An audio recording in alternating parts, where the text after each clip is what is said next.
अस्सलाम वालेकुम, मैं उस्मान रहमान, मैथ इंस्ट्रक्टर।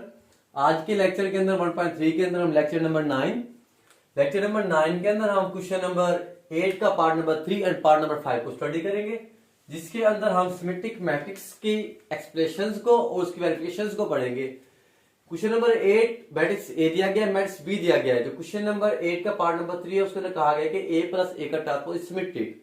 इसको वेरीफाई करेंगे a प्लस ए का ट्रांसपोज है जो है वो सिमेट्रिक है नहीं है। पार्ट नंबर जो 5 है वो b प्लस बी का transpose is symmetric. First question के अंदर हमने a प्लस ए के ट्रांसपोज को सिमेट्रिक प्रूव करना है एंड सेकंड क्वेश्चन के अंदर हमने b प्लस बी के ट्रांसपोज को सिमेट्रिक प्रूव करना है।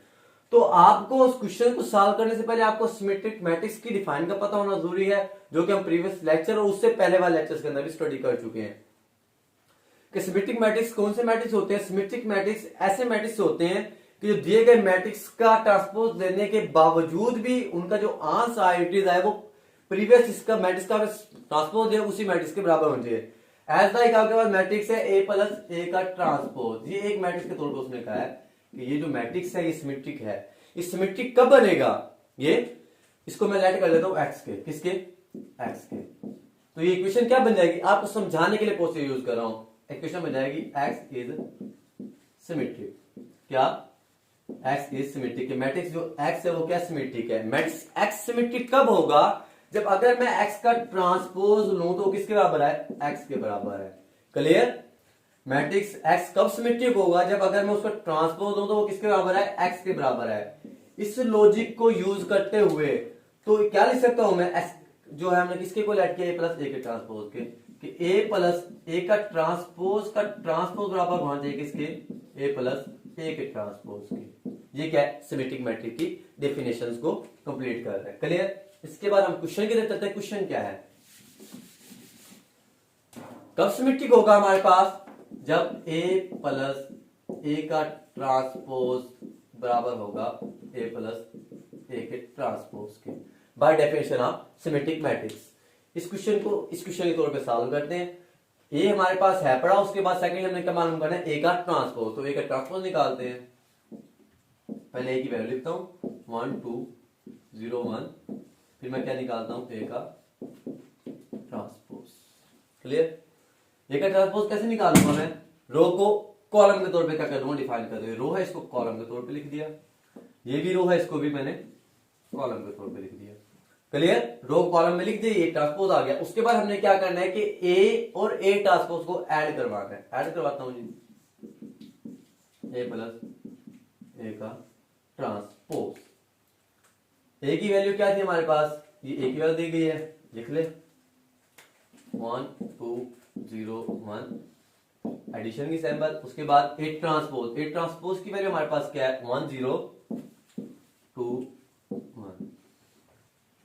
सॉल्व कर लेता हूं जी, 1 1 2 0 0 प्लस 2 एंड 1 प्लस 1। आगे सॉल्व करता हूं, क्या आता है, 1 plus 1 equal to 2 2 plus 0 2 0 plus 2 2 1 plus 1 2। ये हमारे पास किसका आंसर आया है, a प्लस ए के ट्रांसपोज के। मतलब ये वाली साइड एक हो गई, सेकंड साइड क्या करनी है, सिमेट्रिक। ये तो उसने हमसे पूछा था a प्लस ए का ट्रांसपोज सिमेट्रिक है, वेरीफाई करने। वेरीफाई करने के लिए क्या करना पड़ेगा, ये सिमेट्रिक कब होगा, जब इसका मजीद ट्रांसपोज लूं तो वो इसी के बराबर है, किसके,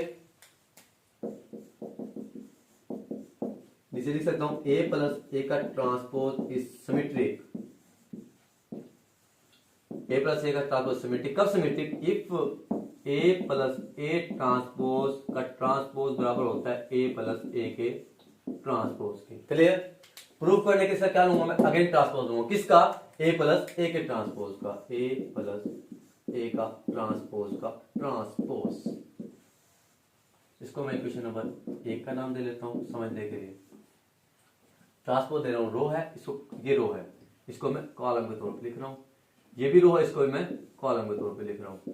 तो लेट्स चेक के जो इसका a प्लस ए का ट्रांसपोज है, इसका अगेन में ट्रांसपोज तो वो किसके बराबर आता है, दोबारा ही इक्वेशन नंबर 1 के बराबर आता है। इक्वेशन नंबर 2 भी इक्वेशन नंबर 1 के बराबर आती है। मतलब a प्लस ए के ट्रांसपोज का अगर मैं अगेन ट्रांसपोज लूं तो किसके बराबर आता है, उसी मैट्रिक्स के बराबर आता है, प्रीवियस मैट्रिक्स के बराबर। तो ये सिमेट्रिक प्रूव हो गया। क्यों? क्योंकि अगर मैं इसका ट्रांसपोज लूं तो वो अगेन उसी प्रीवियस मैट्रिक्स के बराबर आता है, मतलब इसी के बराबर आता है। अगर किसी भी मैट्रिक्स का ट्रांसपोज देने के बाद वो जो उसकी जो एंट्रीज है वो उसी मैट्रिक्स की तरह हो, उसी मैट्रिक्स के इक्वल हो, तो उसको हम सिमेट्रिक मैट्रिक्स कह सकते हैं। ये हमारा पार्ट नंबर 3 कंप्लीट हो गया। इसके बाद हम इसके दूसरे पार्ट पे चलते हैं। दूसरे पार्ट के अंदर उसने क्या पूछा है? दूसरे पार्ट के अंदर उसने हमसे पूछा है कि बी प्लस बी का ट्रांसपोज इज सिमेट्रिक। सेम यही प्रोसीजर हमने बी के लिए सॉल्व करना है। बी की वैल्यू हमारे पास क्या है? पहले तो बी की वैल्यू लिखें 1 1 2 0। बी की वैल्यू लिख ली। उसके बाद क्या करूं जी? बी का ट्रांसपोज निकालता हूं। रो वाइज कॉलम वाइज लिख दिया। R2 को C2 के तौर पे लिख दिया। ये क्या आ गया जी? बी का ट्रांसपोज आ गया। उसके बाद क्या करूंगा मैं? बी प्लस बी का ट्रांसपोज निकाल रहा हूं। बी प्लस बी का ट्रांसपोज, पहले बी की वैल्यू 1 R1 R2 2 0 एडिशन की सैंपल, फिर बी ट्रांसपोज की वैल्यू R1 1 2 R2 1 0। दोनों को ऐड करता हूं जी। 1 plus 1 1 plus 2 2 plus 1 and 0 plus 0। Clear? Check करें जी आप। ऐड करने के बाद क्या आंसर आता है? 1 प्लस 1 2 1 प्लस 2 3 2 प्लस 1 3 0 प्लस 0 0। ये हमारे पास किसका आंसर है जी? बी प्लस बी के ट्रांसपोज का। सिमेट्रिक प्रूव करना है। सिमेट्रिक प्रूव करने के लिए क्या करना पड़ेगा कि इसका अगेन ट्रांसपोज लेके चेक करेंगे कि इसका अगेन ट्रांसपोज लेने के बाद जो आंसर आता है क्या वो यही आता है। अगर वो यही आता है तो उसको मैं क्या कह सकता हूँ? ये सिमेट्रिक मैट्रिक्स है। सिमेट्रिक मैट्रिक्स के लिए चेकिंग करते हैं जी। बी प्लस बी के ट्रांसपोज का ट्रांसपोज, ट्रांसपोज ये R1 है। ये बी प्लस बी के ट्रांसपोज का ट्रांसपोज ले रहा हूं। ये R1 है, इसको C1 के तौर पे। ये R2 है, इसको मैं C2 के तौर पे लिखा हूं। अब चेक करें कि आया कि ये वाला जो आंसर था, इसकी जो एंट्रीज थी, दोनों एंट्रीज आपस में बराबर है कि बी प्लस बी के ट्रांसपोज और बी प्लस बी के ट्रांसपोज के ट्रांसपोज के एंट्रीज आपस में इक्वालिटी रखती हैं, बराबर है। इसकी देखिए R1 2 3 R2 3 0 R1 2 3 R2 3 0। दोनों जो मैट्रिक्स है उसको हम कंपेयर करें, दोनों मैट्रिक्स की एंट्रीज क्या है? बराबर है। अगर दोनों मैट्रिक्स की एंट्रीज बराबर है तो आप नीचे क्या लिख सकते हो? Hints proved. क्या प्रूव हो गया आपके पास? बी प्लस बी का transpose is symmetric. B plus B का ट्रांसपोज इज सिमेट्रिक।